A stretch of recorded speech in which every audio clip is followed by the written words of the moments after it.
नमस्कार मंडळी, कसे आहात सर्वजण? आषाढ महिना चालू झाला की घरोघरी लगबग होते कापण्या करण्याची. आता कापण्या कधी कडक होतात, कधी वातड होतात, असं का बरं होतं?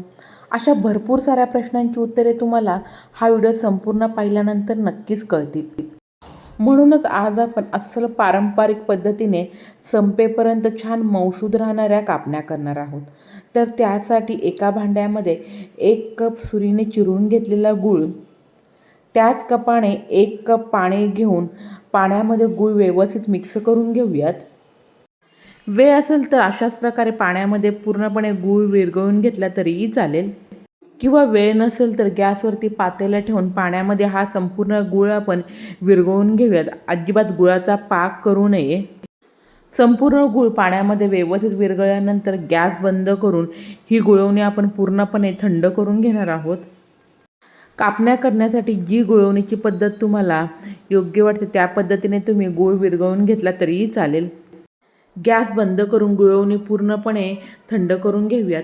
मिक्सरच्या जारमध्ये पोह्याच्या चमच्याने 1 चमचा कच्ची बडीशेप, थोडंसं जायफळ, 1 इंच सुंठ खलबत्त्यामध्ये थोडीशी चेचून घ्यावी, त्यामुळे मिक्सरला ती व्यवस्थित बारीक होईल. अर्धा चमचा वेलची पावडर, अख्खी हिरवी वेलची माझ्याकडे नसल्यामुळे मी वेलची पावडर टाकलेली आहे. तुमच्याकडे वेलची असेल तर 5 वेलची घातली तरी चालेल. आता हे सर्व जिन्नस मिक्सरला बारीक असे वाटून घेऊयात. ज्या कपाने आपण गूळ आणि पाणी घेतले त्याच कपाने 2 कप चाळून घेतलेले गव्हाचे पीठ, पाव कप चणा डाळीचं पीठ म्हणजेच बेसन आणि पाव कप बारीक रवा. आता बारीक रवा नसेल तर जाड रवा थोडासा मिक्सरला तुम्ही फिरवून घेतला तरीही चालेल. चिमूटभर मीठ आणि चिमूटभर खाण्याचा सोडा घातल्यामुळे कापण्या मऊसूद होतात.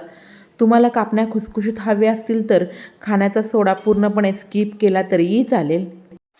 सुरुवातीला मिक्सरच्या जारमध्ये बडीशेप, सुंठ, जायफळ आणि वेलचीची जी पावडर करून घेतली होती ना, ती अशा प्रकारे चाळून पिठामध्ये मिक्स करून घेऊयात. कापण्या करताना तेलाचे मोहन नाही घातले तर कापण्या कडक किंवा वातड होतात. म्हणूनच कापण्या मऊसूद किंवा खुसखुशीत करायचे असतील तर तुम्हाला तेलाचे मोहन घालणे अत्यंत आवश्यक आहे. तेलाच्या किटलीतील जी छोटी पळी असते ना, त्या पळीने मी 1 पळी तेल तडका पॅनमध्ये घालून कडकडीत गरम करून घेणार आहे. लगेच हे कडकडीत गरम झालेलं तेल आपण सुक्या पिठामध्ये घालून घेऊयात. तेलाऐवजी तूप वापरले तरीही चालेल. तेल गरम असल्यामुळे लगेच हात न घालता चमच्याच्या साहाय्याने अशा प्रकारे आपण तेल पिठामध्ये व्यवस्थित मिक्स करून घेऊया. हाताला सोसवेल तेल थंड झाल्यानंतर आता तेल व्यवस्थित आपण पिठाला चोळून घेऊया, जेणेकरून जे आपण तेलाचं मोहन घातलेलं आहे ना, ते संपूर्ण पिठाला व्यवस्थित लागले जाईल. संपूर्ण तेल पिठाला लागल्यानंतर पिठाची अशा प्रकारे मूठ वळली की समजायचं आपण जे तेलाचे मोहन घातलेलं आहे ना, ते प्रमाणात पडलेलं आहे. गुळामध्ये काही कचरा असला ना, तो पूर्णपणे निघण्यासाठी मी अशा प्रकारे पिठामध्ये गुळवणी गाळून घेतलेली आहे. मला अंदाज असल्यामुळे संपूर्ण गुळवणी मी एकदाच पिठामध्ये घालून घेतली, परंतु पिठाच्या क्वालिटीनुसार गुळवणी ही थोडीशी कमी किंवा जास्त लागू शकते. म्हणून संपूर्ण गुळवणी एकदाच पिठामध्ये न टाकता थोडीशीच ती पिठामध्ये घालून अशा प्रकारे पीठ मळून घ्यावं. त्यामुळे गुळवणी किती लागेल ना, त्याचा देखील तुम्हाला अंदाज येईल. समजा गुळवणी एकदाच पिठामध्ये घातली आणि पीठ खूप पातळसर वाटत असेल तर त्यामध्ये थोडंसं तुम्ही चाळून गव्हाचं पीठ टाकलं तरीही चालेल. तर अशा प्रकारे पुरीसारखं घट्टसर पीठ मळून झाल्यानंतर थोडंसं तेल लावून पुन्हा 2 मिनटे पीठ मी छान मळून घेतले. आता फक्त 10 मिनटासाठी आपण हे पीठ बाजूला ठेवूयात, जेणेकरून पीठ देखील छान भिजले जाईल. पीठ छान भिजल्यानंतर पिठाची एक लाटी करून आता आपण छानपैकी ही जाडसर अशी लाटी लाटून घेऊयात. कापण्या करताना खूप पातळसर अशी लाटी न लाटता छान जाडच ठेवावी. खूप पातळसर अशी लाटी लाटून घेतली तरी देखील कापण्या ह्या कडक किंवा वातड अशा होतात. समजा कापण्या तुम्हाला मऊसूद हवे असतील तर जाड ठेवा आणि खूप खुसखुशीत हवे असतील तर पातळपेक्षा म्हणजेच मध्यम जाडीच्या कापण्या लाटून घेतल्या तरीही चालेल. लाटीवरती मी दोन्ही बाजूला अशा प्रकारे खसखस पेरून घेतलेली आहे. तुम्हाला खसखस पेरायची नसेल तर तुम्ही तीळ लावले तरीही चालेल. लाटी लाटताना सुक्या पिठाचा जराही वापर मी केलेला नाही. लागलं तरच लाटी लाटताना तेल वापरू शकता. छान जाडसर लाटी लाटून झाल्यानंतर अशा प्रकारे आपण कापण्या कट करून घेऊयात. पिठामध्ये गूळ घातल्यामुळे एक एक लाटी लाटून झाल्यानंतर लगेच कापण्या तळून घ्याव्यात.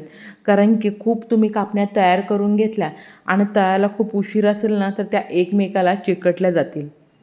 मी व्हिडिओत दाखवले ना त्याप्रमाणे लाटीची जाडी असायला हवी. एका बाजूला कापण्या करेपर्यंत दुसऱ्या बाजूला मी मध्यम आचेवरती तेल देखील गरम केलेलं आहे.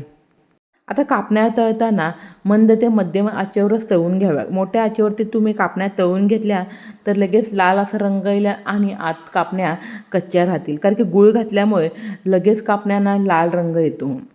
आणि मंद आचेवरती कापण्या तळून घेतल्या तर खूप वातड अशा होतील. कापण्यांना लगेच लाल रंग येतो म्हणून सतत हलवत अशा प्रकारे हलकासा गोल्डन रंग येईपर्यंत आपण कापण्या तेलामध्ये तळून घेऊयात. खूप डार्क रंग येईपर्यंत कापण्या तळून घेतल्या तर थंड झाल्यानंतर त्या काळपट दिसतील. म्हणून अशा प्रकारे हलकासा गोल्डन रंग येईपर्यंत आपण कापण्या तेलामध्ये तळून घेणार आहोत. खसखस लावल्यामुळे दिसायला पहा किती सुंदर अशा कापण्या दिसत आहेत ना. तर तुम्ही देखील अशाच प्रकारे पारंपरिक पद्धतीने कापण्या करून पहा आणि कशा झाल्या त्या मला कमेंट बॉक्समध्ये सांगायला अजिबात विसरू नका. पुढे तुम्हाला पाहूनच कळेल कापण्या किती मऊसूद अशा झालेल्या आहेत.